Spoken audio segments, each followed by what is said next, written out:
We used to attend Calvary Tri-Cities years ago. We still watch online. What a blessing you guys are. Recently started going to a Calvary here in our hometown. Picked this church because we thought we can start giving back and be of service. We've been supporting this church for the last year, but we were traveling. We've now been attending for the last couple months. They have a problem because they haven't heard the pastor give an altar call, and not even on Easter when they attended on Easter. So it says, I don't know what to do. Is it okay for me to make a meeting and ask the pastor about this? One other thing that is troubling me is there is only one service on Sunday morning. Definitely want to dig into the word more than what is offered, and I want to communicate this to him, possibly start a study at our house. Since we've just been attending for a short time, what is your advice? Should I just chill and pray? Do I go talk to the pastor? Says I have never felt such a urgency in the spirit like this lately. Please, any advice will help. All right. Altar is spelled AR. Sorry, I copied and pasted here.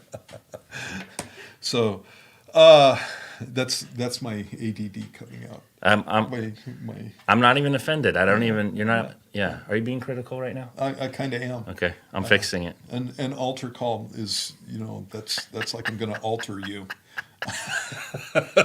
Or an altar AR has come up before. Okay, all joking aside, you know what? I would be doing both. I would be chilling out and I would be praying, and then I would be looking at it for an opportunity to talk to the pastor. I don't know how long the church has been there, but let me just give you the whole situation from a pastor's perspective. Doing invitations in a small fellowship is very intimidating. It's very intimidating because there's a good chance that nobody's going to say yes, and then you feel like a failure. And what has to happen with pastors is they have to get over that, and just get, when I think of doing an invitation for people to come to Jesus, I'm not looking for, a moment. I'm not looking for something that would validate my ministry. I'm not looking for God to move in powerful ways through me or things like that. And it's not that I don't want any of those things. I think that those things are nice, but that's not what I'm looking for. What I'm doing is I'm giving people who are adults and who hopefully have just heard the gospel an opportunity to respond to what Jesus says there. And they're adults and they get to respond or not. And I had to work that out in my own mind. And one of the things that happens when you give an altar call or when you give an invitation is if nobody says yes, nobody raises their hands or comes forward or however the person is doing it. If nobody says yes, then a lot of times the pastor doesn't know what to do because he went into it, thinking that they would say yes, and now nobody did. Now what do? You just kind of move on and try to make it, make an awkward moment palatable is what guys are trying to do. And then on top of it, you'll have people come up afterwards and say, oh, I felt so sorry for you, because nobody, answered your request for them to come to Jesus. And that doesn't make it better. That makes it worse. And so it's very intimidating, and if you've ever led somebody to the Lord, or if you've ever been witnessing to somebody, when you get to the point where you're going to ask them, okay, would you like to know Jesus? Would you like to give your heart to the Lord? That's a very hard thing to get out of your mouth, because what if they say no? And again, it's that whole thing. If they say no, then I failed, and maybe, and then there's going to be this awkward moment, and maybe they won't like me anymore, and all these things are going through your head, and you have to get past all of that stuff. It cannot be about you. It has to be about the person that you're talking to. And so if I was going to talk to a pastor about this stuff, those would be things that I would have in my mind when I was talking to him. And I wouldn't necessarily bring those things up, but it would give me the right attitude towards the guy and maybe an encouraging heart towards him.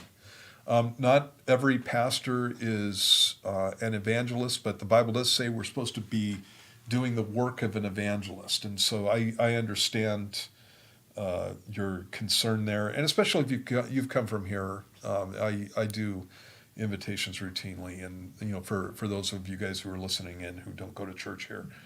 And so these people are used to that. And so now you're at a different church where you got another pastor who's doing something differently. So I would just be praying for him. The other thing with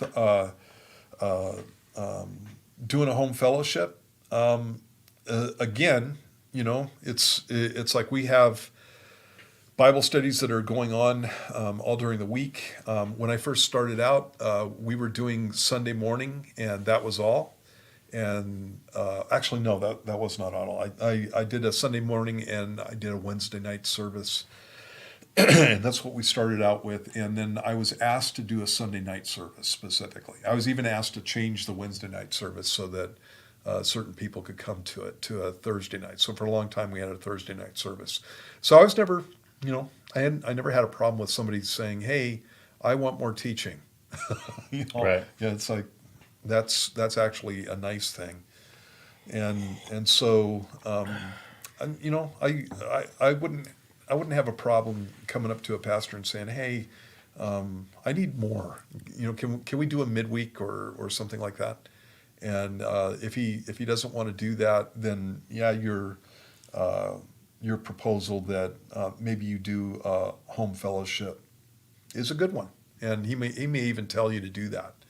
And so yeah, those are all things that you can bring up you can bring up to a pastor. Just be sensitive to them, and do unto others as you would have them do unto you. Let me ask you this from a senior pastor's perspective. Do you think that a senior pastor should be doing more than just a Sunday morning study? Now, let's say it's a small church and it's just one study versus a large church and maybe he's doing 4 or 5 Sunday morning churches. Maybe that goes into it. But do you think that he should be teaching more than just once a week? You're asking me, and so me. I think it's your job, dude. It's like that's what you're there for. So you ought to be teaching, and so I've backed off on Sunday nights. That originally took place because of COVID. This guy's doing my Sunday night services now, and actually the reason I don't know if I told you this, but the reason he's doing Sunday nights is because he's one of the few guys on staff that wasn't teaching routinely, and so it's one of the reasons that I put him there, because I think pastors should be teaching, and so yeah, immediately when we started, it was Sunday night and then Wednesday night, and I had a full-time job, and I was a contractor, and so yeah, I think pastors should be teaching, and I actually would like to teach more. So that's kind of how I'm built. I don't think I think sometimes the criticism of pastors is deserved. If they're doing one service and the rest of the week they're not doing much of anything else, going and playing golf and that kind of stuff, that's nonsense. You should be working as hard as any laborer that you have in your fellowship. And you're not doing the same kind of work, but you should be working as hard as anybody else.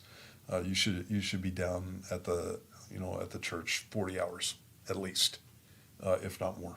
So I'm just thinking that when I first got saved, like going to church on Sunday morning, that wasn't going to cut it. Mm-hmm. I needed more than once a week. Yeah. Now I was part of a fellowship, starting a fellowship with 30 people and small church, and so when you're doing that, the pastor can be the secretary, the admin, the finance guy, memorials, weddings, visiting people in the hospital, and so I get that there's a lot, but in that feeding your fellowship, feeding your sheep, it's definitely something to examine if you're in that position. Yeah, it's like people need to be fed, and so Sunday morning is it's not that I don't get into specifics and intense Bible studies on Sunday morning, because I do, but I do make it a little bit more. It's more evangelistically oriented. always. And Wednesday nights is basically through the Bible. I'm going through and teaching in depth through the Bible. Sunday nights too.